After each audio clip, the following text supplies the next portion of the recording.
Bueno, vamos a empezar entonces el teórico, el teórico número 8. Muchas gracias, por suerte tenemos ahí un alumnado atento.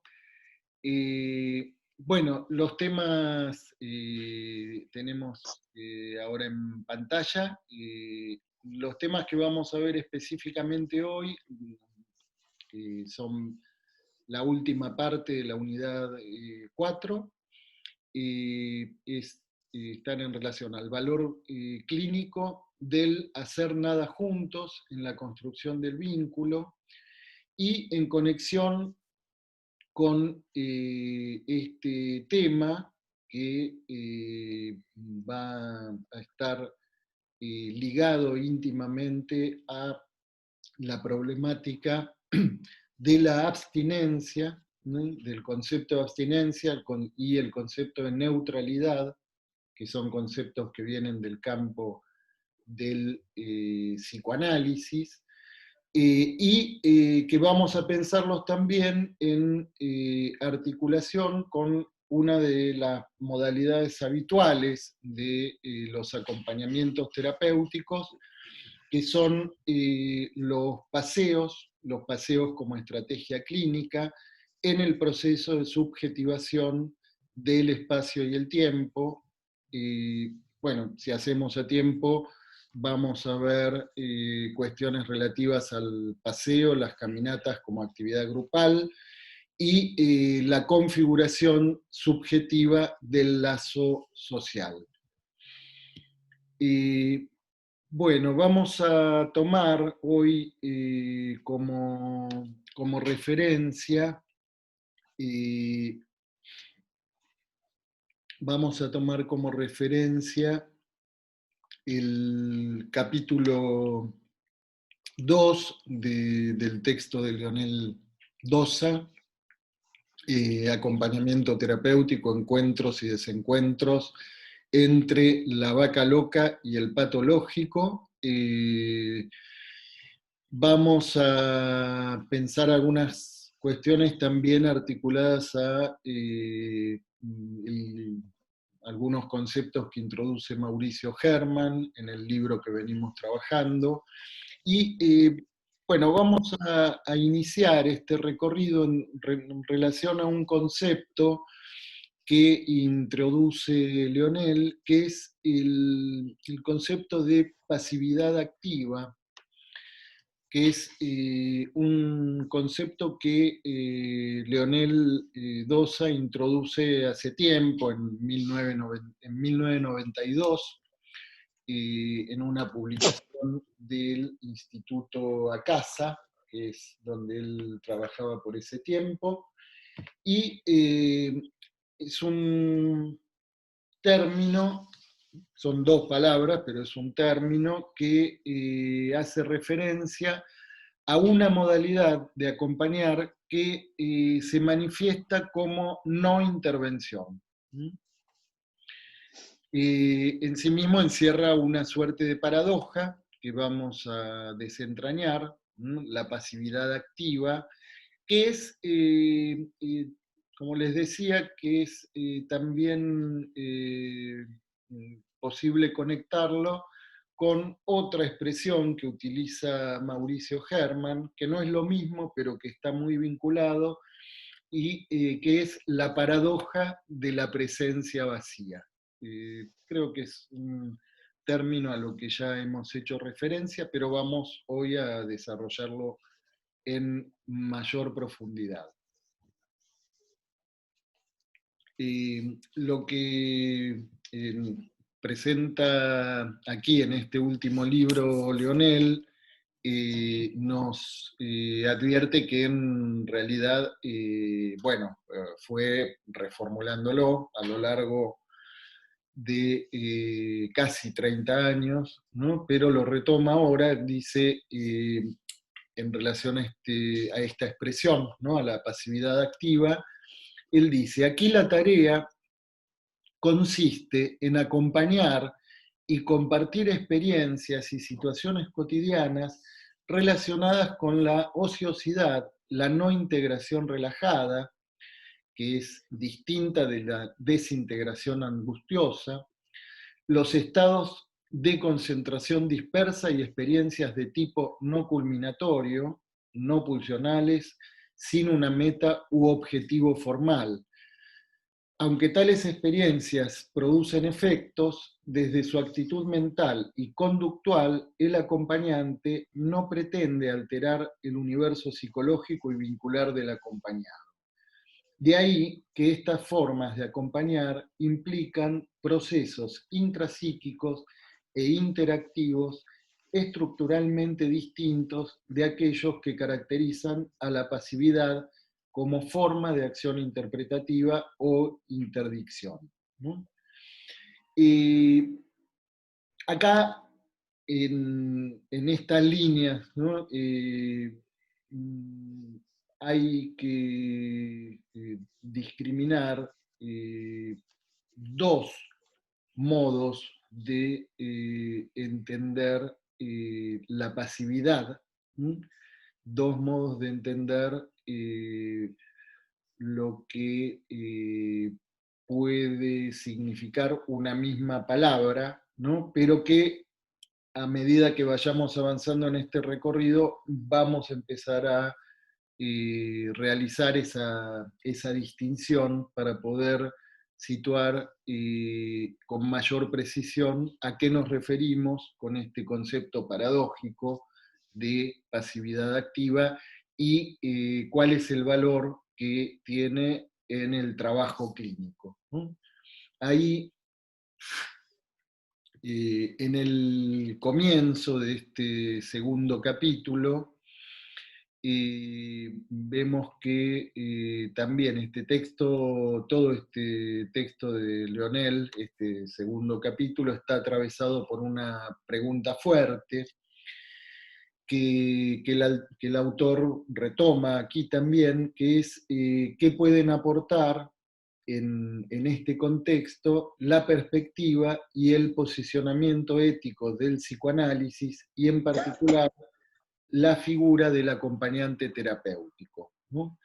La pasividad activa es una respuesta que, como les decía, está en sintonía con los conceptos de abstinencia y neutralidad en el campo del psicoanálisis y esto que específicamente introduce Mauricio Hermann a propósito de la paradoja de la presencia vacía. La pasividad activa, ahí, dice Leonel, gana importancia, este modo de intervención gana importancia sobre todo, aunque no exclusivamente, en el acompañamiento de pacientes de difícil vinculación, replegados, con un negativismo activo o pasivo, que tienden a un no hacer nada angustioso y a rechazar toda propuesta o sugerencia de actividad. Fíjense que aquí estamos ya empezando a darle una vueltita, a situar dos modos distintos de pasividad, ¿no? Acá justamente él está planteando que este modo de nombrar esta forma de intervención, ¿no? Esta modalidad de intervención en términos de pasividad activa, cobra importancia en el abordaje de ciertos sujetos que aparecen, se podría decir, replegados, podría decirse que están, tienden a no hacer nada, tienden a rechazar toda propuesta de hacer algo, ¿no? En ese sentido, se podría decir que también ahí, en ese no hacer nada, se podría situar cierta pasividad, ¿no? Sin embargo, ahí estamos situando dos significaciones distintas. Del lado del sujeto, aquí, este no hacer nada angustioso es un modo de posicionarse cargado de no solo de angustia, sino de hostilidad también, ¿no? Está cargado de hostilidad ahí donde ese repliegue que lo lleva a no querer hacer nada está ligado a la asunción de una posición defensiva, ¿no? Y que en ese sentido, de esto que queda situado así, ¿no? Y que es muchas veces el modo de presentación, ¿no? Con que nos encontramos a muchos de los sujetos que se nos convoca a acompañar. Basta citar a modo de ejemplo el caso de Emerson que presenta Mauricio Herman, el caso de Carlos, que no llegamos a desarrollarlo, pero que está desarrollado en el libro de Leonel también, bueno, varios de los casos que fuimos presentando también en el Fundamentos Clínicos, como el caso de Ernesto, en fin, sujetos que están o replegados, ¿no? O no replegados, pero que despliegan todo su bagaje defensivo de una manera hostil y que también aparecen en la posición de no querer hacer nada, ¿no? Pero por eso digo, vamos a ver cómo este modo de intervención, que aquí Leonel está situando en términos de pasividad activa, justamente viene a cobrar importancia particularmente en situaciones y en casos así.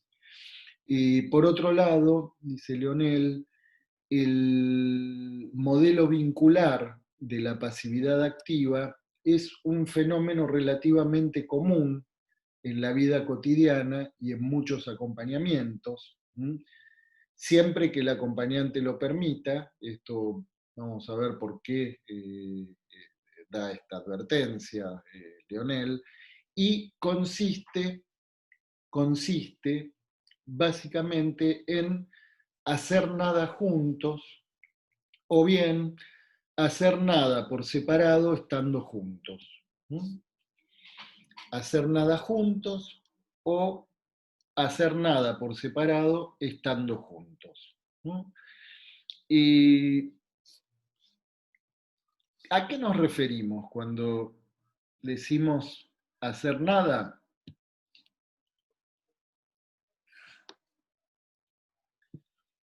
Bien. ¿Vieron esos momentos en que de pronto estamos un sábado a la tarde mirando una revista o hojeando un libro, ¿no? No ahora que están ustedes en medio de la cursada y están muy atareados y no tienen tiempo para esas cosas, pero sí conocen esos momentos en donde de pronto uno está o viendo una película y llaman por teléfono a alguien, ¿no? Y entonces el otro nos pregunta, ¿qué haces? Y le contestamos, nada, ¿no? Y no es que no estábamos haciendo nada, ¿no? Ahí dice Leonel, se trata de esos momentos, ¿no? Aquí, donde estamos situando conceptualmente, ¿no? El hacer nada, se trata de esos momentos en que el hacer carece de finalidad y funcionalidad pragmática formal. ¿Mm? Es decir, estamos leyendo una revista, pero no estamos ahí con ningún tipo de objetivo más que hacer nada. ¿No? Suele ser un hacer, suele ser un hacer que no se reconoce como tal, de modo que se nombra como nada. ¿Mm? En ese mismo grupo de cosas que se hacen y que quedan situadas como hacer nada, en fin, eh, podemos, podemos situar varias distintas alternativas. distintas cosas, ¿no?, que se nos pueden ocurrir, ¿no? Y escuchar música, jugar con el pensamiento, mirar una película, hojear revistas, ¿no? Y ahí eh, podemos decir que aunque de hecho estamos haciendo algo, ¿no?, cualquiera de esas cosas, este algo se significa como nada porque carece de una meta o intencionalidad formal, ¿no? Es un hacer, dice Leonel, no empujado por lo pulsional ni tirado por un, por un objetivo formal. ¿No? No empujado por lo pulsional quiere decir que no es que estoy leyendo una revista porque tengo la compulsión o porque algo me mueve a hacerlo, sino que simplemente estoy disfrutando de ese tiempo libre. ¿Mm? Em, la experiencia subjetiva, dice Leonel Dosa, suele caracterizarse por un estado de concentración relajada o dispersa. ¿Mm? Este modo, ¿no?, de experiencia, así como por un relajamiento de la razón crítica. Es decir, estamos hablando de momentos en donde se distienden todos los recursos defensivos que hacen que estemos alertas, que estemos atentos, ¿no? Así como decimos que durante el sueño, ¿no?, en los procesos oníricos, se relajan las barreras defensivas de la conciencia y nos encontramos experimentando en los sueños, experimentando y diciendo cosas que no, que durante la vigilia o en el pensamiento de vigilia quedan reprimidos, ¿no? Aquí estamos situándonos en ese estado de conciencia, despiertos, ¿no?, pero que hay un relajamiento de todos los recursos yoicos, podríamos decir. Y ahí, remitiéndonos a Winnicott, podríamos decir que este hacer nada tiene que ver con el jugar. ¿Mm? Tiene que ver con el jugar. Entonces, en este sentido, hacer nada juntos es compartir un mismo hacer nada. ¿Mm? Como decíamos, como escuchar música, por ejemplo, sin necesidad de que se establezca una interacción explícita entre los oyentes o que la interacción sea mínima. Estar tumbados en el césped de un parque y ver pasar las nubes, compartir situaciones de inactividad despierta, como permanecer en silencio, cada cual con sus pensamientos, o bien jugueteando desintencionadamente con algún objeto que se tenga a mano o al alcance de la vista. Las nubes, recién mencionadas, un cuadro, el perro durmiendo, ¿no? Y ahí después vamos a poder hacer una distinción en donde, bueno, ahí ese hacer nada también puede, sin embargo, estar aludiendo al, bueno, como decíamos antes, ¿no? No quiere decir que estemos quietos, inmóviles sin hacer nada, ¿no? Quiere decir hacer nada en este sentido de que lo acabábamos de situar, ¿no? Nada en relación a ningún objetivo concreto. Jugar, simplemente en el libre albedrío del momento, ¿no? Es, en este sentido, algo que podemos comparar con la regla de asociación libre que propone Freud como la regla fundamental, ¿no?, que es eh, esto que se le propone a cada persona que quiere iniciar un análisis, que es, bueno, hable de lo que se le ocurre, ¿no? Diga lo que se le ocurre, no hay necesidad de que le dé ninguna dirección en particular a su decir, ¿no? Y en este sentido, este hacer nada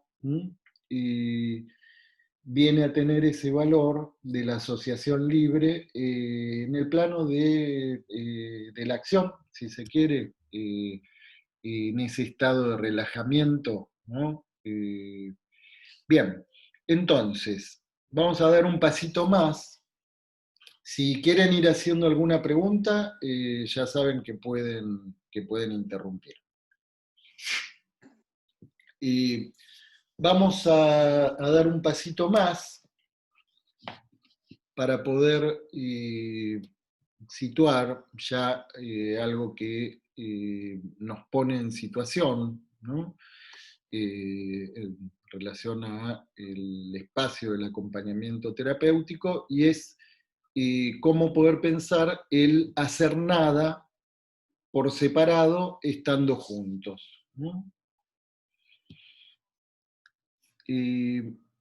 Ahí dice Leonel, mientras uno hojea una revista, el otro garabatea sobre un trozo de papel, ¿no?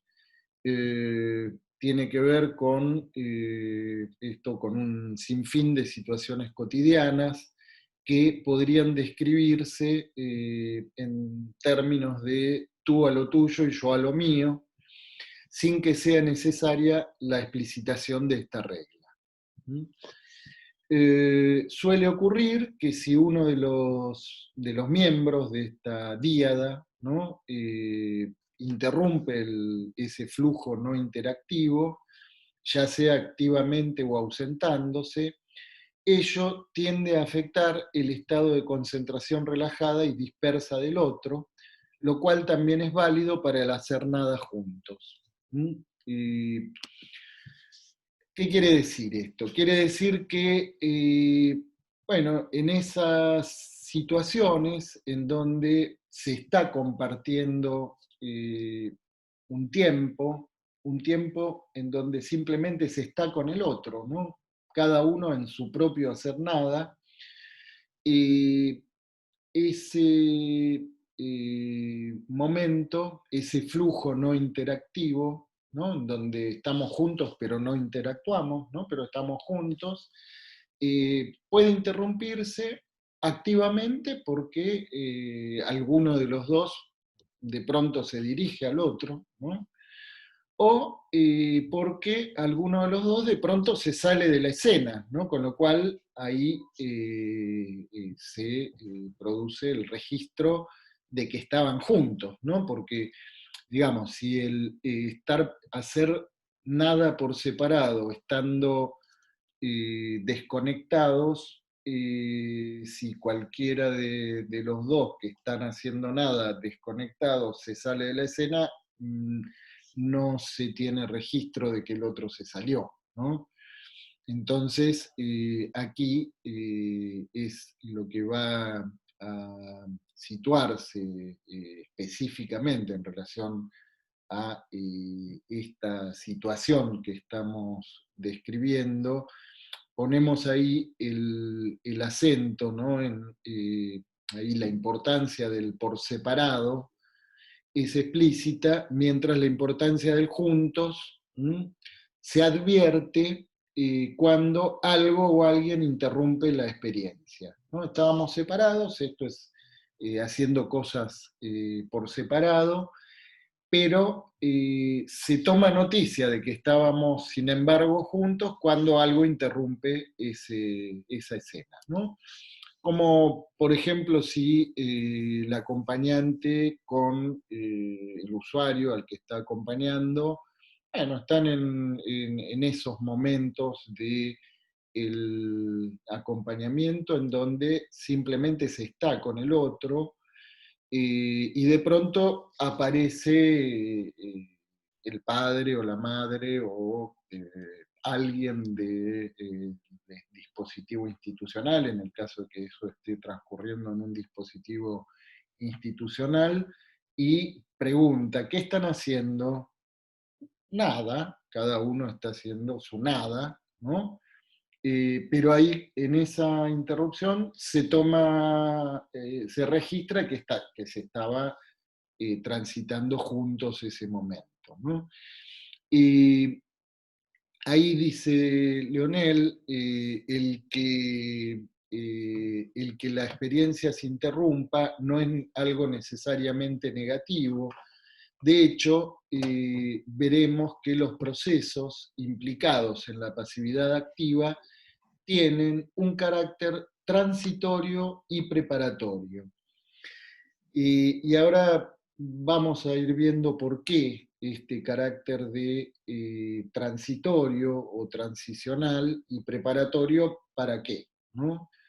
Y en lo que podemos adelantar es que tienen un carácter transitorio y preparatorio, en primer lugar, respecto de la configuración del vínculo, ¿no? Porque muchas veces es la posibilidad de poder transitar por momentos así lo que da lugar a que el vínculo pueda ir configurándose del modo que va a resultar operativo, del modo que va a resultar más eficaz la intervención en términos de intervención clínica, ¿no? Bien, dando un pasito más, ahí sitúa Leonel que también se puede hacer algo juntos o hacer algo por separado estando juntos. A diferencia de este hacer nada, el hacer algo está motivado por una finalidad formal, a veces de tipo culminatorio, ¿no? Por ejemplo, mientras uno prepara el examen de matemáticas, el otro prepara la comida, ¿no? Cada uno hace algo por separado, estando juntos. O preparan los dos algo juntos, ¿no? Por ejemplo, la comida. O, por ejemplo, eh, ahí podemos tomar una referencia clínica. Hoy recordaba también en el espacio, en el teórico de la otra comisión, un, eh, recordaba un acompañamiento que tuvimos ocasión de coordinar junto con Federico Manson en la sala de internación del Hospital de Lanús, del Lanús de Goldenberg, ¿no? Del famoso Lanús de Goldenberg. Y bueno, en un momento se planteó la posibilidad de empezar un acompañamiento con uno de esos pacientes que no se sabía qué hacer, ¿no? Que no tenían disponibilidad libidinal, podríamos decir en términos eh, freudianos, y bueno, que con mucha paciencia, en algún momento pudo establecer alguna conversación con el acompañante terapéutico y, bueno, azarosamente, en una de esas conversaciones, surge que a este sujeto, que aparentemente no le interesaba nada, claro, no le interesaba nada de lo que pasaba en el hospital, ¿no? Pero tenía un gusto muy particular por la ópera, ¿no? Y dio la casualidad, por los azares de la vida, que, porque no es que a todos los acompañantes terapéuticos les guste la ópera, ¿no? O que conozcan de ópera, pero en este caso, azarosamente sí, ¿no? Entonces, eh, bueno, cuando sucede esto, al siguiente encuentro, a la siguiente reunión de equipo, el acompañante, bueno, viene con esta novedad, ¿no? Eh, Cosa que, bueno, a veces estas contingencias valen oro, ¿no? Y resulta realmente muy importante poder aprovecharlas, pero también justamente ahí se abren ciertas cuestiones que requieren de máxima prudencia, ¿no? En esa misma línea, después de varias conversaciones sobre ópera, ¿no? En la sala de internación del hospital, resulta que a una siguiente reunión de equipo, el acompañante, bueno, nos pregunta si sería transgredir las reglas de abstinencia la posibilidad. Estamos hablando de una época en donde estábamos muy lejos de la creación de Netflix, apenas si había televisión por cable, ¿no? Y en ese momento, si alguien quería ver una película, un recital, que no fuera por la televisión abierta o por cable que ya había, bueno, había videoclubs, y existían las videocaseteras, ¿no? Con los grandotes videocassettes que... Bueno, la cuestión es que en ese momento el acompañante nos pregunta, ¿no? Se le había ocurrido la posibilidad de llevar él la videocasetera, su videocasetera, para poder empezar a ver películas de conciertos de ópera, ¿no? Y bueno, la pregunta que se planteaba, como les decía, es si eso era transgredir la regla de abstinencia, la regla de neutralidad, ¿no? Si esa modalidad de intervención resultaba una transgresión ética, ¿no? Bien, no voy a... vamos a dejar en suspenso la pregunta, ¿no? Pero en todo caso vale la referencia que la vamos a retomar. Lo que me siguen hasta acá, ¿sí? Sí. Bueno, bueno, a ver, porque entonces estas experiencias de hacer algo juntos, ¿no? Fíjense que la diferencia entre lo que decíamos antes, ¿no? De escuchar música como eh, algo en donde no hay una posición activa, ¿no? Es distinto cuando sí ahí lo que se plantea es escuchar algo en particular y poner toda la atención en eso, ¿no? No es lo mismo tener música como fondo musical, ¿no? En un momento distendido. Otra cosa distinta es cuando eso pasa a ser objeto, ¿no? de la atención, y en donde escuchar ópera, por ejemplo, se podría comparar con hacer la comida juntos, ¿no? Eh, entonces, ahí estas experiencias, dice Leonel, de hacer algo juntos, son fundamentales en el acompañamiento terapéutico y a menudo se viven también con cierto talante de juego o de concentración relajada, ¿no? De hecho, en la vida cotidiana puede ser muy divertido y relajante preparar la comida con la pareja o entre amigos, ¿no?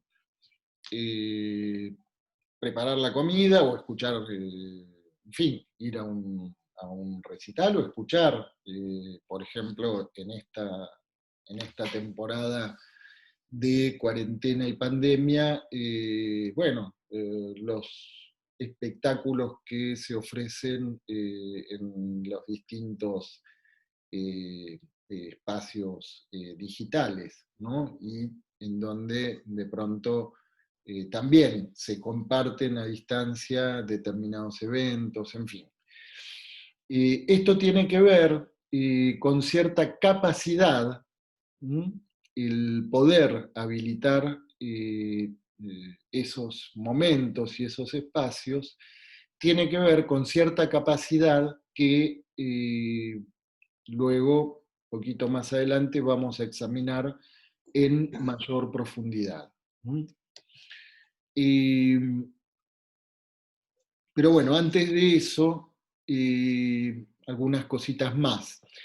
En este contexto, pasividad, fíjense que toma el valor de no plantear demandas ni exigencias al sujeto acompañado, con la finalidad de establecer una interacción explícita, ¿no? Esta pasividad remite a liberar de imperativos ese momento, ¿no? Es, dice Leonel, no pretender convencer al otro de que haga algo, ni tratar de promover alteraciones en el otro desde la actitud activa del uno, ¿no?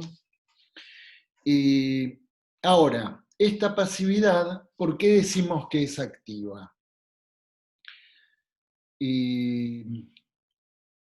¿Por qué esta paradoja, ¿no? ¿Por qué decimos que esta pasividad es activa? Bueno, es activa en tanto no se trata necesariamente de estar parado o inactivo, dado que a menudo se hace algo,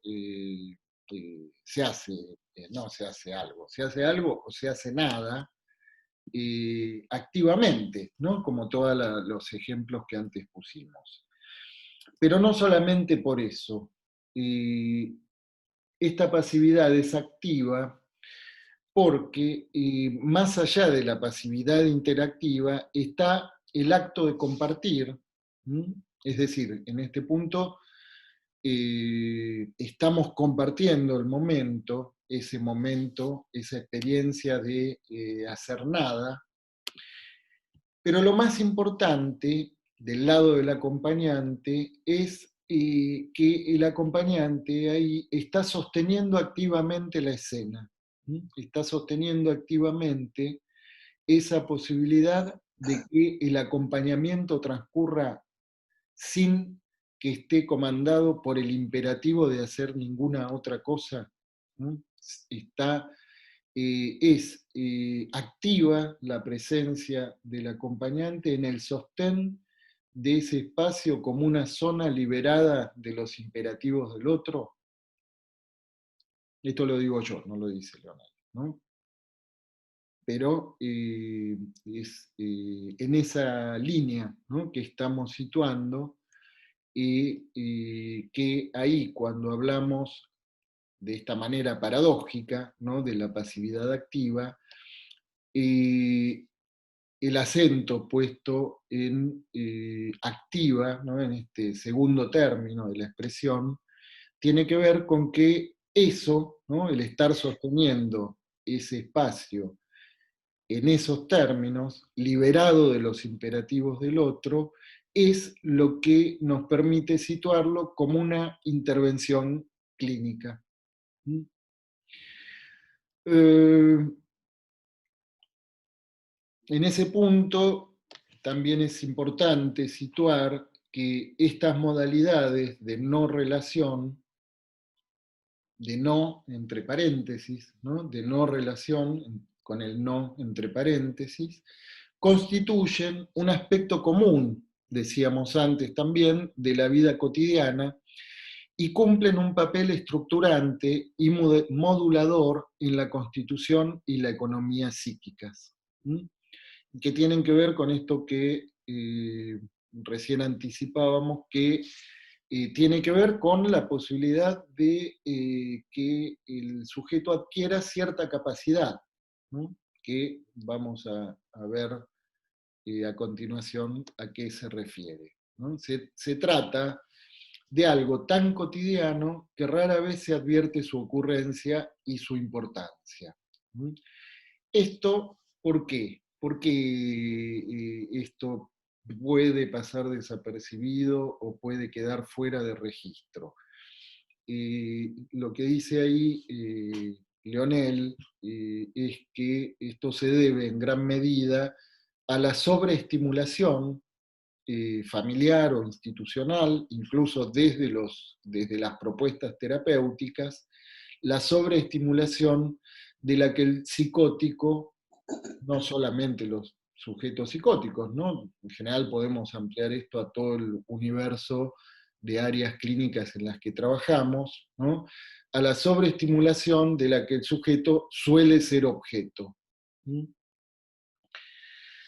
Y ahí vamos a dar un pasito más en relación a estas dos distintas concepciones, estos dos modos de entender la palabra pasividad,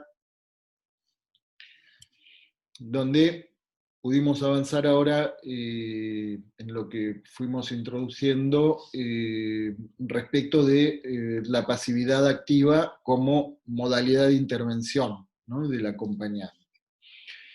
Pero vamos a volver ahora en relación a esta otra acepción, ¿no?, en donde, bueno, vamos a situar esto, la pasividad, en relación a la parálisis y a la compulsión a intervenir, ¿no? En familias de psicóticos, insisto, no solamente, esto podemos ampliarlo a la diversidad de áreas clínicas en las que trabajamos, es relativamente común observar un alto grado de actividad, demanda y sobreestimulación hacia el paciente. Eh, Sobreestimulación que se alterna con momentos de abandono, ¿no? Por un lado, esos momentos maníacos, podríamos decir, de parte de ya sea los familiares o el entorno del sujeto, ¿no? Incluso desde de las instituciones, muchas veces, de la institución escolar, por ejemplo, ¿no?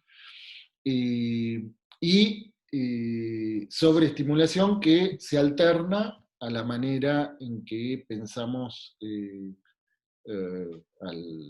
las estructuras maníaco-depresivas, ¿no?, por ejemplo, se alternan con momentos de abandono, ¿no? En donde de ese lado se podría decir los modos de presencia del otro, y del lado del sujeto, el sujeto establece frente a eso un bloqueo defensivo a modo de pasividad, de rechazo, de aislamiento y parálisis, ¿no? Fíjense que ahí esto va a estar planteado como un posicionamiento del sujeto, ¿no? Una forma de defenderse, dice Leonel, ante una riada. Una riada es una expresión muy española, ¿no?, que es algo así como, en este contexto, una inundación desbordante de estímulos, ¿no?, lo que sería el desborde que le viene al sujeto, ¿no?, como una suerte, ¿vieron cuando se desborda el río Paraná, que arrasa con todo, y el que se quiere salvar se tiene que agarrar a algo fijo, permanecer inmóvil hasta que baje la intensidad del agua, ¿no?, o llegue el rescate, ¿no? Y en ese punto, dice ahí, esa pasividad, esa concepción de pasividad, ¿no?, que está del lado de la parálisis, podría decir, eh, tiene ese valor, ¿no?, de ese posicionamiento defensivo del sujeto frente a esto que le viene del otro en términos de una sobreestimulación, ¿no?, y sobreestimulación o sobredosis de estimulación, ¿no?, maníaca, podría decirse, provisoriamente, del lado del otro, ¿no? Entonces, es una forma de defenderse eh, que es agarrándose a algo fijo y permaneciendo inmóvil hasta que baje la intensidad de la riada o llegue el rescate, ¿no? Sin embargo, en algunas situaciones extremas y crónicas, ¿m?, esa inmovilidad, ese recurso defensivo de parte del sujeto, en algunas ocasiones se automatiza. ¿Qué quiere decir que se automatiza? Quiere decir que basta con que la situación presente algún mínimo esbozo de que está por configurarse así, ¿no? En esas situaciones en donde el sujeto queda inerme frente al desborde del otro, ¿no? Y el sujeto encuentra un modo de replegarse, de abroquelarse defensivamente, y ese modo de abroquelarse se automatiza. Entonces, apenas ve la menor señal de que algo se empieza a armar así, se cierra eh, preventivamente, podríamos decir, ¿no? Entonces, aquí, si bien el efecto, por lo menos lo que queda a la vista, es una pasividad del sujeto, ¿no? Aquí, sin embargo, ya es más difícil hablar de pasividad, sería más bien algo que queda del orden de una parálisis tensa y sin sujeto. ¿Mm? ¿Por qué tensa y sin sujeto? Porque ahí el sujeto queda destituido por ese automatismo defensivo, ¿no? Es decir, se cierra y queda no abolido el sujeto, pero sí eh, en pausa, se podría decir, ¿no?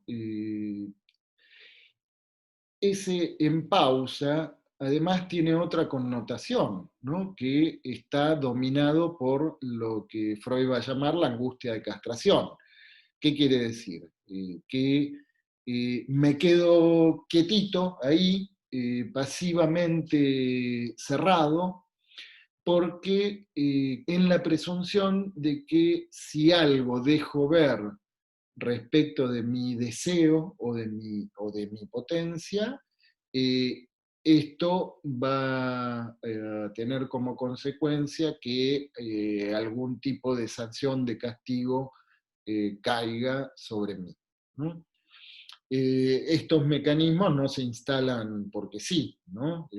Podríamos decir que cuando un mecanismo se automatiza de esta manera, lo que podemos inferir es que eso se produce después de una larga secuencia de repetición de situaciones en donde el sujeto no encuentra otro mejor modo de responder frente a la intrusión del otro que cerrándose, ¿no?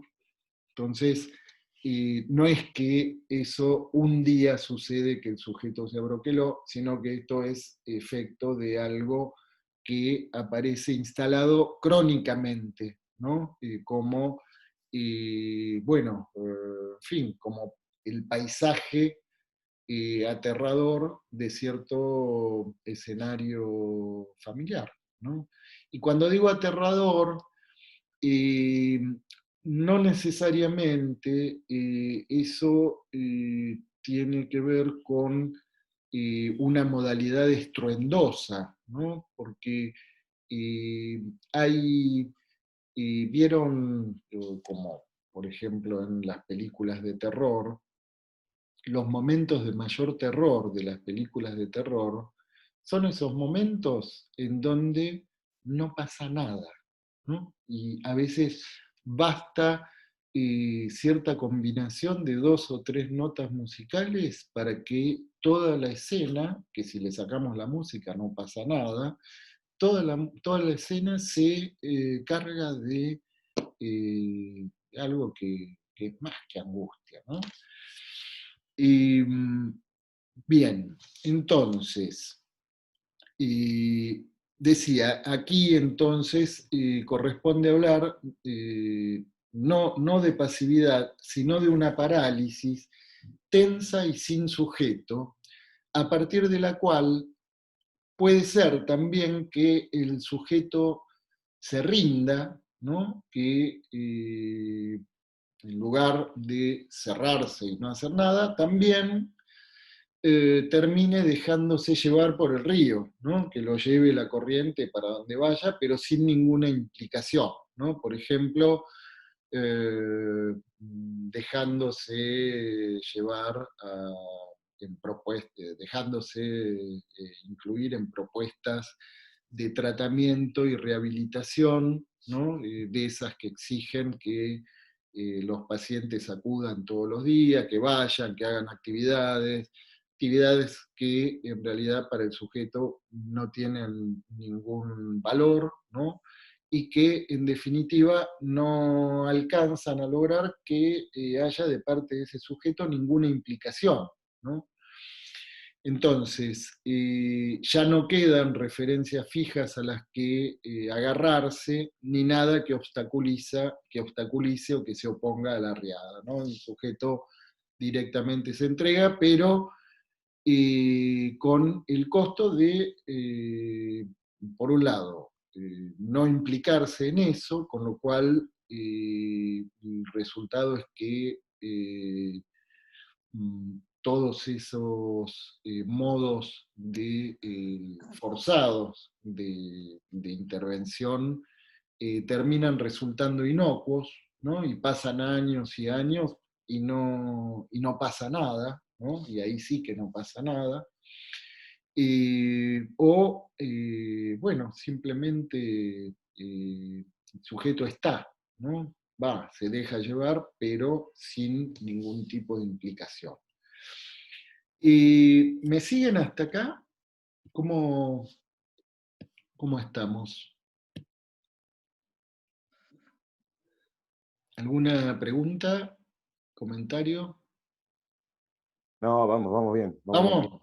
Bueno, vamos. Sí, sí, Bueno, pues vamos para lo más lindo. Y acá, ahí va. fíjense que para poder pensar el valor clínico de esta modalidad de intervención, la pasividad activa, ¿no? Que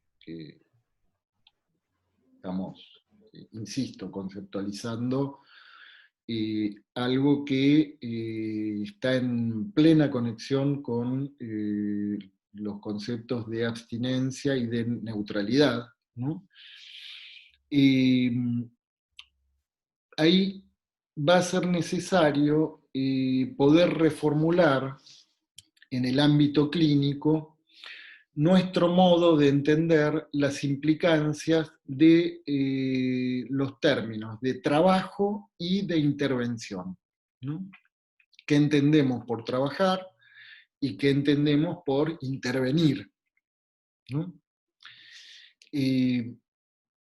Fíjense que esto parece una obviedad, pero sin embargo hay ciertas connotaciones convencionales de estos términos, ¿no? De trabajo y de intervención que, eh, bueno, están presentes ahí para los acompañantes, ¿no? Están presentes, digo, acechando muchas veces, ¿no? Maliciosamente. Ahora van a entender a qué me refiero, ¿no? Según las connotaciones convencionales, trabajar es intervenir, ¿m? Y si no intervienes, no estás trabajando. ¿M? Pero intervenir es intervenir en un sentido de intervención activa, ¿no? Por lo tanto, acompañar sin intervenir y sobre todo acompañar haciendo nada juntos no es trabajar, porque si no estás interviniendo, no estás haciendo nada. Esto habla la voz del super yo, ¿no? Es imperativo, por tanto, poder resignificar esta noción de trabajo, ¿no? Porque desde esta noción de trabajo se nos complica mucho poder pensar el hacer nada en términos de una intervención y en términos de que eso pueda ser parte de nuestro trabajo, ¿no? Ahora vamos a ver que hay algo peor todavía, ¿m? Pero no nos adelantemos. Y para que ese reposicionamiento sea posible, va a ser necesario introducir algunas maniobras que también a nosotros mismos nos permitan dejar en suspenso los imperativos del otro. Acá cuando hablamos imperativos del otro, nos referimos, por ejemplo, a los objetivos terapéuticos con los que empezamos a trabajar. Por ejemplo, en el campo de las intervenciones en el ámbito escolar, ¿no? Las demandas, la maraña de demandas bueno, del contexto familiar, ¿no? Pero el punto más complejo es que esos imperativos, y ahí es donde se presentan los peores obstáculos, suelen cobrar su máxima potencia cuando entran en resonancia con nuestros propios imperativos, con nuestros propios imperativos superyoicos, ¿no? Donde, bueno, ahí hay en los casos que presenta Leonel en este mismo libro, ¿no? En los casos, los historiales de Carlos y María, pero bueno, en realidad es algo que quienes tienen la posibilidad o vienen teniendo la posibilidad de transitar por distintos acompañamientos,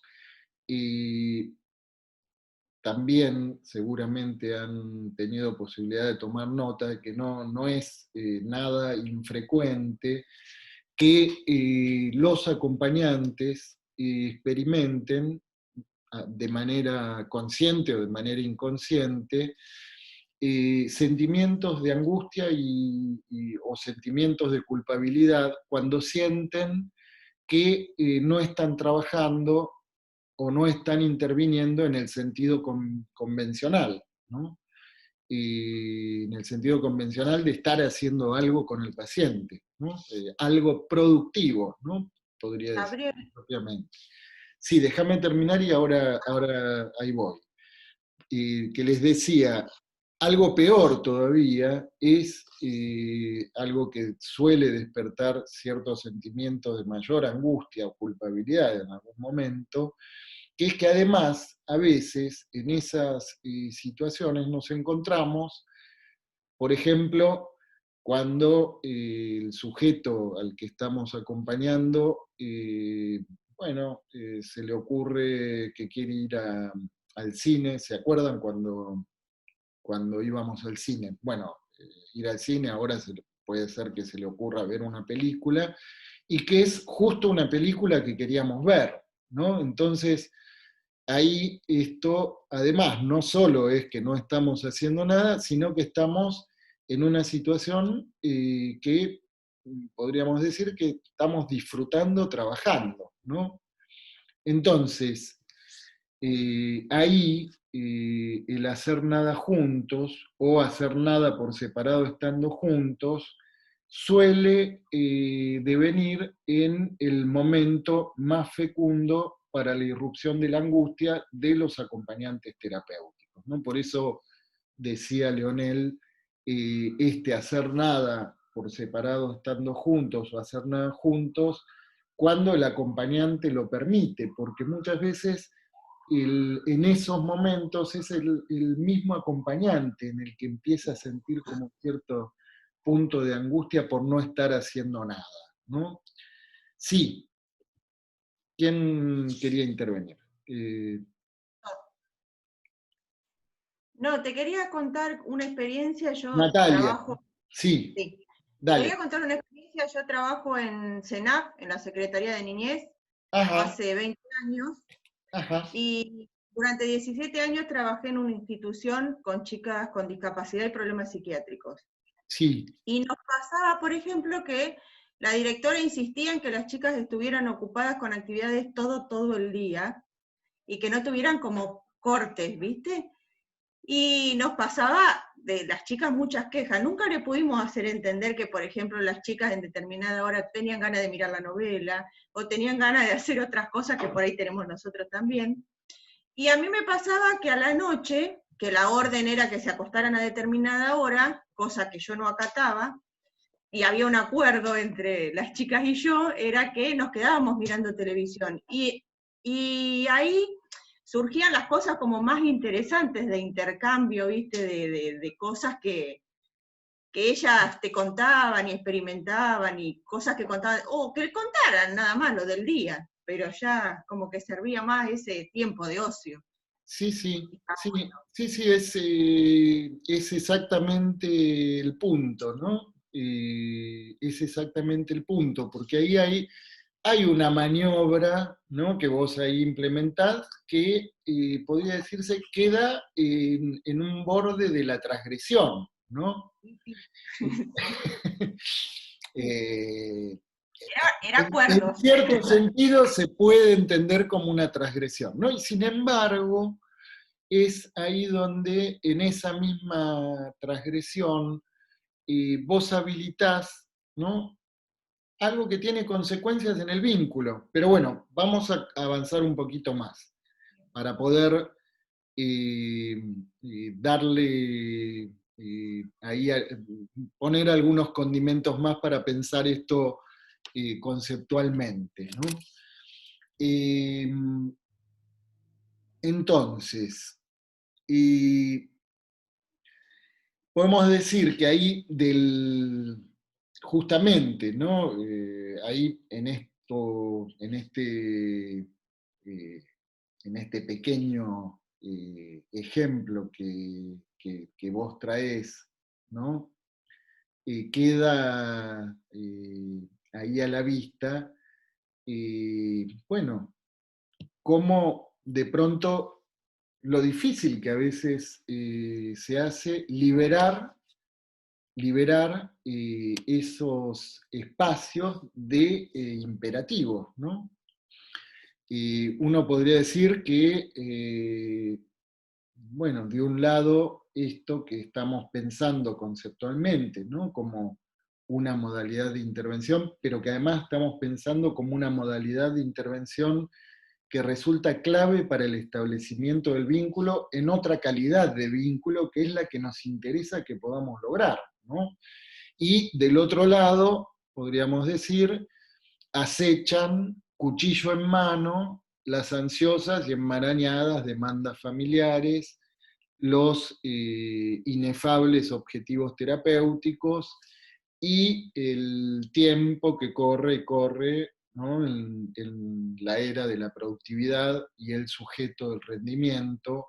Yo aquí quería compartir con ustedes un fragmento de un texto de un filósofo coreano, de Byung-Chul Han, que no sé si lo habíamos citado anteriormente. El texto es Topología de la violencia. Y ahí, en relación a esto, lo que él dice es que no solo el exceso de negatividad es violencia, no solo el exceso de negatividad es violencia, sino también el exceso de positividad, ¿no?, la manifestación de lo positivo, que se manifiesta como sobrecapacidad, sobreproducción, sobrecomunicación, hiperatención e hiperactividad. ¿No? La violencia de la positividad probablemente sea mucho más funesta que la violencia de la negatividad, pues carece de visibilidad y publicidad, y su positividad hace que se quede el sujeto sin defensas inmunológicas, ¿no? La positividad en términos de que aparece como positivo que el sujeto haga algo, ¿no?, que produzca, que genere cosas, ¿no? Y en ese punto, bueno, ahí es donde dice, esa positividad misma hace que el sujeto frente a eso se quede sin defensas inmunológicas más que sustraerse de la escena, ¿no? Abroquelarse, cerrarse, o dejarse llevar, ¿no? Ahí en ese contexto es que aparece una pregunta fuerte, ¿no? Que es ¿en qué medida determinadas prácticas rehabilitadoras, ¿no? Como la búsqueda frenética de ocupaciones y distracciones para los usuarios, pacientes psicóticos o de las distintas áreas clínicas, ¿no? Y esto que recién vos decías, ¿no? Natalia, esa búsqueda frenética, ¿no? De ocupaciones y distracciones, ¿no? Los entrenamientos prefabricados en actividades sociales, ocio, tiempo libre, como un sinfín de excursiones y entretenimientos despersonalizados. Despersonalizados quiere decir que no es que surgen como en el caso de este usuario acompañado que de pronto hace mención de su gusto por la ópera, ¿no? Y en donde ahí, a partir de eso, se empiezan a organizar distintas, bueno, les comentaba, aparece esa pregunta, ¿no? De parte del acompañante, si era pertinente llevar al hospital su videocasetera para poder ver conciertos de ópera, ¿no? Y a partir de que se habilita ese espacio, porque es algo no que el acompañante se le ocurrió decirle a cualquier sujeto si no tenían ganas de escuchar ópera porque era algo que le gustaba al acompañante, sino porque apareció eso espontáneamente del lado del sujeto, ¿no? Y ahí, de pronto, ese hacer algo juntos, ¿no? Que estaba en relación a algo que sí entraba en la línea del deseo del sujeto, que se entramaba con el deseo del sujeto, bueno, de pronto ya no tuvo que ver con la búsqueda despersonalizada de cualquier cosa, ¿no? Sino algo muy específico relativo a la subjetividad de ese sujeto acompañado, ¿no? Pero volviendo, ¿no? A esto que decíamos, la pregunta es en qué medida estas prácticas rehabilitadoras, ¿no? Que incluyen un sinfín de excursiones y entretenimientos despersonalizados, no son sino el derivado de las dificultades por parte de los profesionales, dice Leonel, para hacer nada con los pacientes, ¿no? Del problema que se les arma a los profesionales para sostener activamente estos momentos liberados de los imperativos del otro, ¿no? Y en qué medida también la huida, el abandono, el rechazo activo y pasivo, ¿no? Tan comunes en estos pacientes, no derivan de estas prácticas compulsivas y despersonalizadas con las que se les pretende curar, ¿no?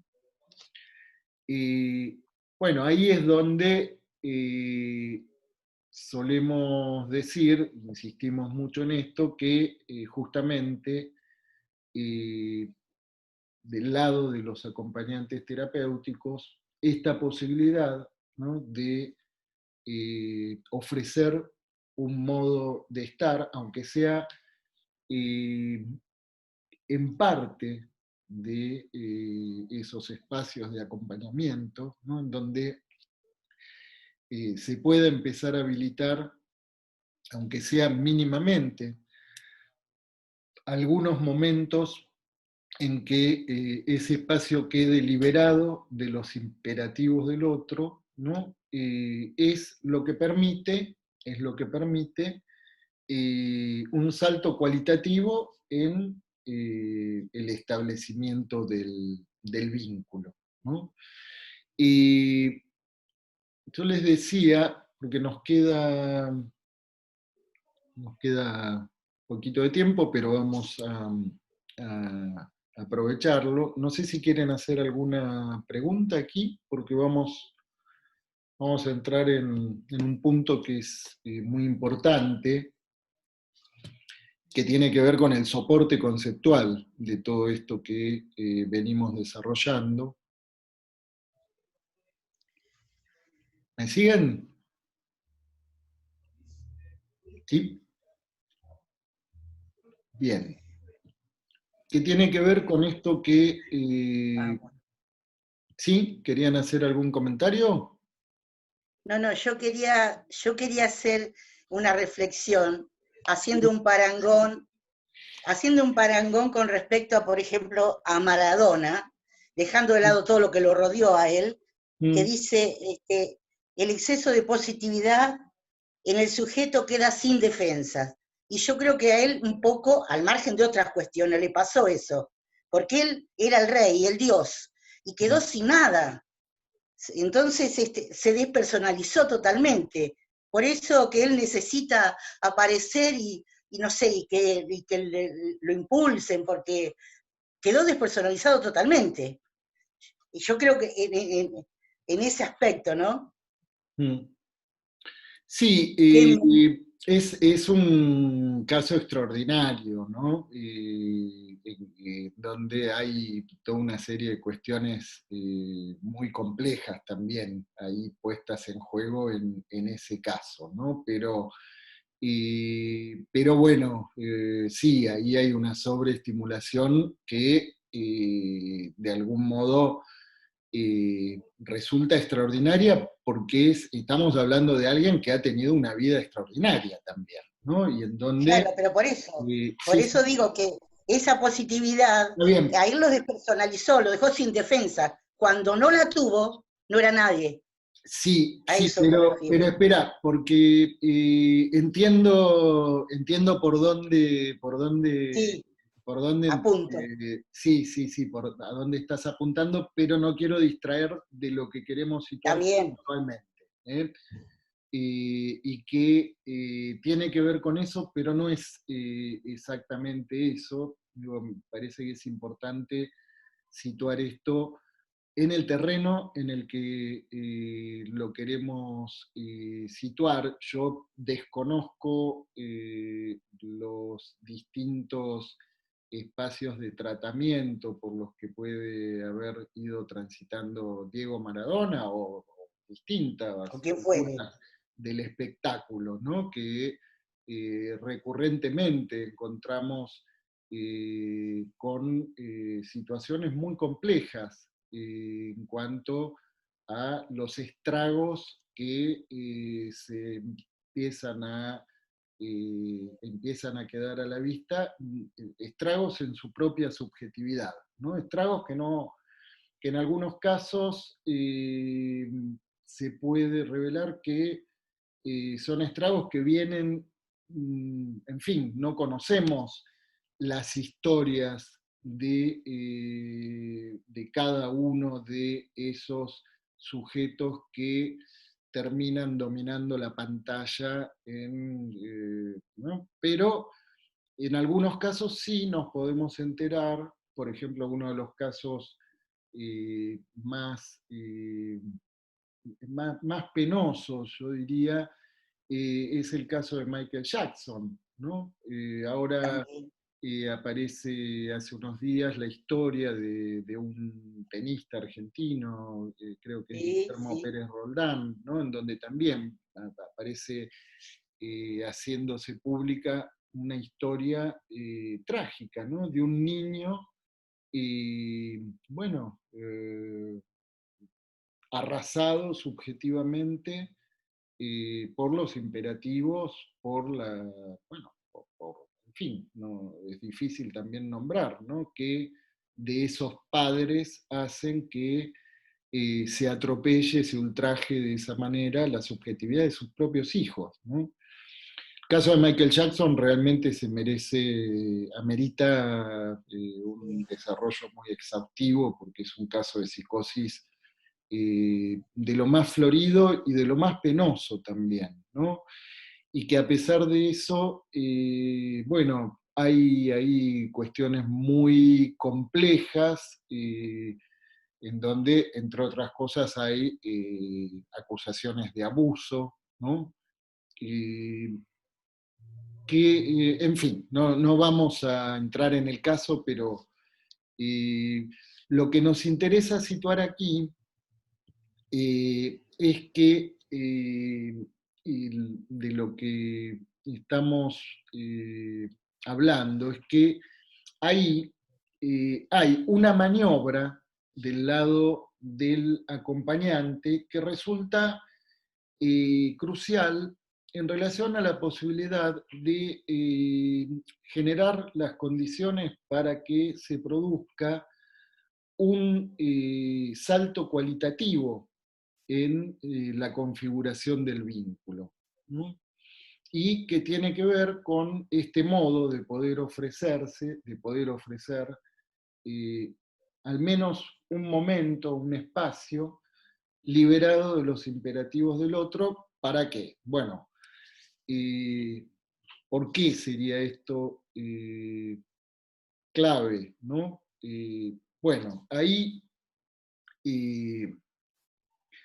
nosotros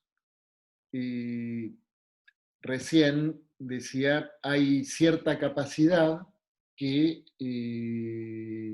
es algo que resulta esencial para que esto sea posible, ¿no?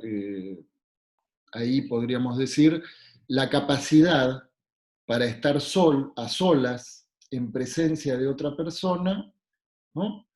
Es una capacidad que no nace espontáneamente, no viene espontáneamente, no viene instalado en el disco rígido del recién venido, sino que es una capacidad que se inscribe o no se inscribe en relación a las vicisitudes del proceso de estructuración subjetiva, ¿no? Ahí, tomando como referencia algunos desarrollos de Winnicott que introduce también Lionel Dosa, podemos decir que esta capacidad para estar a solas en presencia de otra persona cumple un papel estructurante y modulador en la configuración y en la economía psíquica. Y bueno, por cierto que no nace de un repollo, ¿no? No es que esto surge porque sí, ¿no? ¿A qué nos referimos con esto? Bueno, si todo funciona bien, esa capacidad es algo tan cotidiano que rara vez se advierte su ocurrencia o su importancia, ¿no?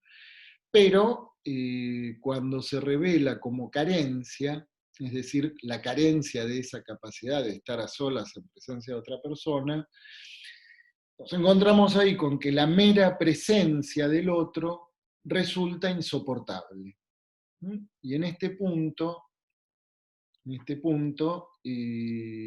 podemos considerar una hipótesis, ¿no?, respecto de esta capacidad, que se trata de una capacidad que tiene como condición previa, ¿no?, la experimentación por parte del sujeto en un registro absolutamente primario, es decir, en el punto cero de su estructuración subjetiva. Tiene como condición la experimentación previa por parte del sujeto de que la presencia del otro resulta confiable.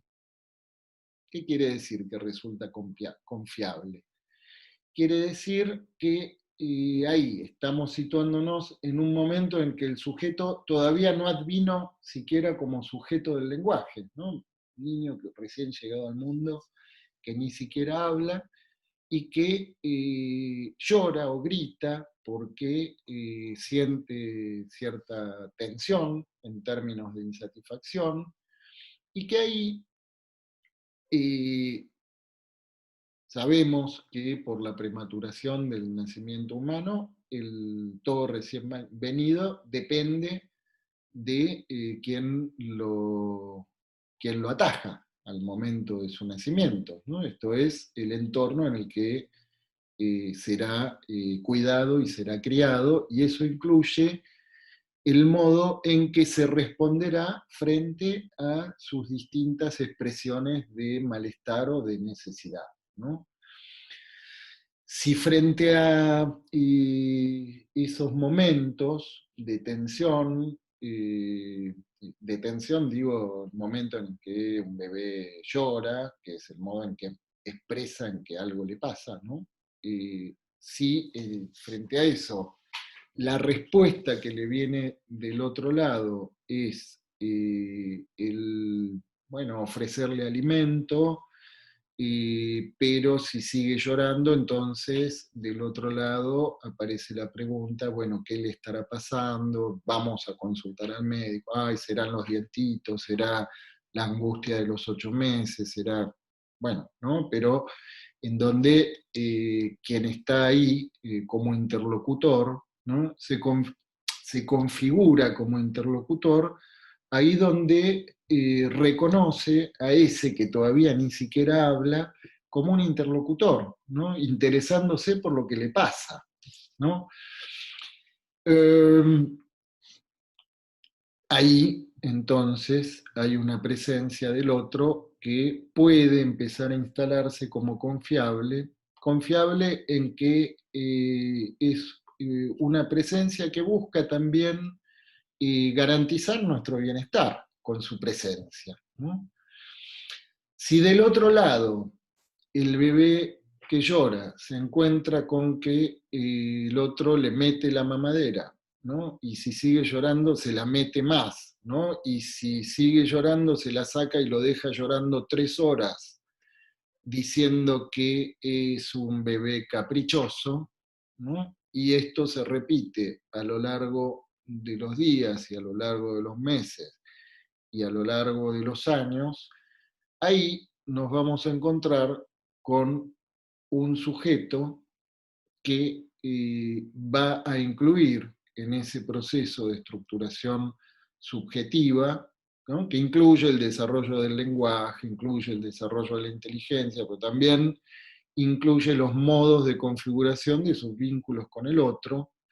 Vamos a encontrar ahí con un sujeto que difícilmente pueda confiar en el otro. Difícilmente esa presencia del otro le resulte confiable. Esos modos de transgresión, de vulneración, ¿no? De digamos, lo que podríamos situar como la vulneración primordial, ni más ni menos que podemos leerla en términos de no reconocer a ese recién venido como sujeto deseante, ¿no?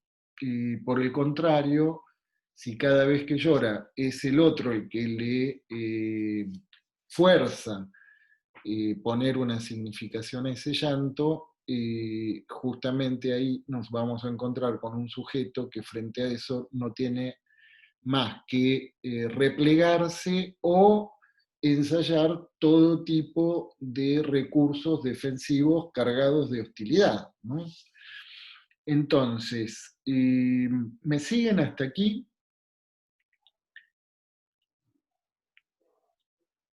Sí, perfecto. Bien. Sí. Entonces, ahí, en este punto, en términos de Winnicott, para estar a solas, en presencia de otra persona, para tener esta capacidad, es importante que haya alguien disponible, alguien que esté presente sin exigir nada. Estamos hablando del momento de estructuración subjetiva, ¿no? Solo así el sujeto podrá relajarse y tomarse su tiempo antes de emprender alguna actividad, en lugar de sentirse provocado a reaccionar frente a la actividad intrusiva del otro, ¿no? Como referencia ilustrativa, ahí podemos tomar una, eh, una escena, ¿no?, que propone Winnicott, ¿no?, en la que el bebé puede tomarse su tiempo para establecer un contacto psíquico, esta es la expresión que utiliza Winnicott, con el pecho antes de mamar, ¿no? Ese jugueteo previo, ¿no?, al momento propiamente del amamantamiento, lo que le permite experimentar la construcción o creación desde dentro, o sea, desde el mismo sujeto, ¿no?, todavía no constituido como tal, pero la construcción o creación desde dentro del objeto externo. Este será, además, el marco para que lo pulsional sea experimentado como un impulso personal y no como una imposición o demanda externa a la que amoldarse, ¿no? Podemos inferir ahí el valor fundante y decisivo que van a tener estas experiencias tempranas en el porvenir de su universo vincular, ¿no? Cómo estas experiencias fundantes de su subjetividad van a tener consecuencias en el modo en que se organice el universo de sus vínculos con el otro. En la medida en que representan, cuando esto tiene lugar, la carta de ciudadanía de ese sujeto como sujeto deseante, ¿no? Y, bueno, hay dos modos de ilustración también que propone Leonel Dosa en relación a cómo pensar este manejo de la temporalidad, ¿no?, y cómo pensar este concepto de pasividad activa, ¿no?, que él los ilustra con los procesos de elaboración del vino y el jamón serrano, ¿no? Donde, bueno, si nosotros en ese proceso de elaboración del jamón serrano, ¿no?, una vez que tenemos empaquetado el jamón, lo colgamos, ¿no?, en ese tiempo que requiere de estacionamiento, ¿no?, ese tiempo, si en ese tiempo nosotros vamos a pinchar el jamón a cada rato para ver si ya está, y volvemos lo que vamos a conseguir es que en el tiempo que el jamón necesita para lograr su punto justo, ¿no?, y convertirse en una delicia, en lugar de eso lo que vamos a conseguir es que se malogre ese proceso simplemente por nuestra ansiedad y nuestro apuro en la intervención, ¿no? Lo mismo sucede con los vinos, ¿no?, que puestos en el tonel, si a cada rato estamos abriendo para ver si ya está, entonces difícilmente podamos conseguir así un buen vino.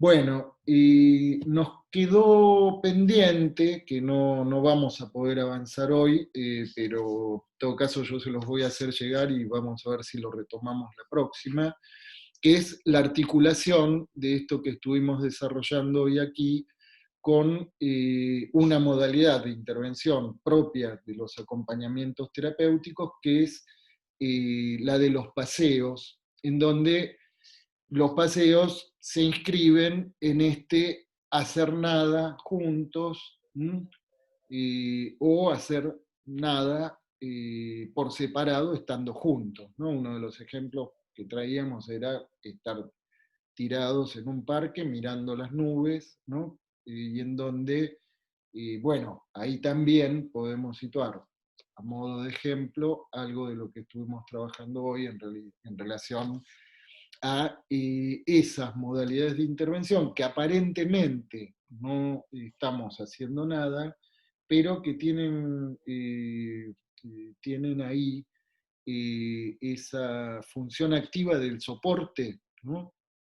Del soporte de una escena de ese tiempo liberado de los imperativos del otro, justamente para dar lugar a que algo del deseo del sujeto pueda advenir. Bueno, nos queda nada, pero sí, Carmen. Dale.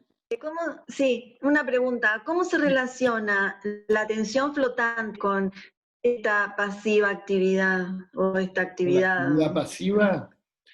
Sí, y la Sí. atención flotante, ¿son iguales, difieren? ¿Cómo? No. A ver, conceptualmente, la atención flotante es del lado del analista, ¿no? Porque una cosa es la asociación libre, que es del lado del sujeto, ¿no? En donde es un truco, ¿no? Decirle, diga lo que se le ocurre, ¿no? ¿Por qué es un truco? Y es un truco porque el sujeto, y si uno tiene experiencia, si tiene algunos años de experiencia de escuchar a, a una buena cantidad de sujetos, uno rápidamente se da cuenta que el sujeto difícilmente diga lo que quiera o lo que se le ocurre, sino que al contrario, lo que sucede es que el sujeto no puede dejar de pensar siempre lo mismo, ¿no? Entonces es una trampita que hace Freud, cuando le dice, diga lo que quiera, diga lo que se le ocurre, sabemos que va a decir ni más ni menos que eso que compulsivamente se le ocurre, ¿no? Ahora, en el caso de los sujetos acompañados, esa compulsión aparece en general situada del lado del entorno del sujeto, ¿no? En donde hay una compulsión a las actividades, ¿no? Liberar ese espacio, ¿no? Liberar ese espacio lo comparábamos con la asociación libre, no con la atención flotante, ¿no? Con la asociación libre en el sentido de, bueno, dejar ese tiempo para que bueno, se relajen los recursos defensivos y aparezca del lado del sujeto algo, lo que sea. En el caso que hoy les traía, de pronto el comentario en relación al gusto por la ópera, ¿no? Que no son las galletitas óperas, sino el género musical, ¿no? Que es más que un género musical, porque involucra también una puesta en escena que trasciende lo puramente musical, ¿no? Y ahora, del lado del acompañante terapéutico, sí podemos situar ahí en esa pasividad activa la atención flotante en términos de que, bueno, estamos haciendo nada, pero sin embargo estamos atentos a eso que pueda empezar a repetirse en los distintos encuentros, ¿no? Eso que pueda aparecer no como repetición, sino como un rasgo singular del deseo del sujeto, ¿no?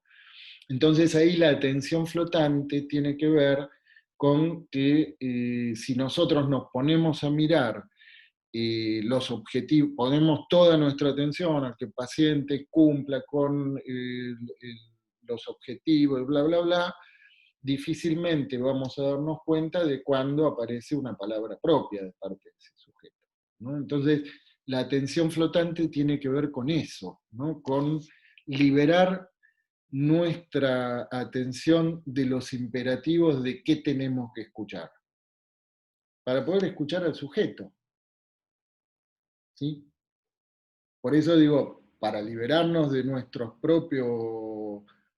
propias rumias de pensamiento, incluso nuestras propias rumias académicas de pensamiento, esto requiere cierto trabajo con nuestra propia subjetividad, ¿no? Para poder habilitar esos espacios de estar haciendo nada juntos, ¿no?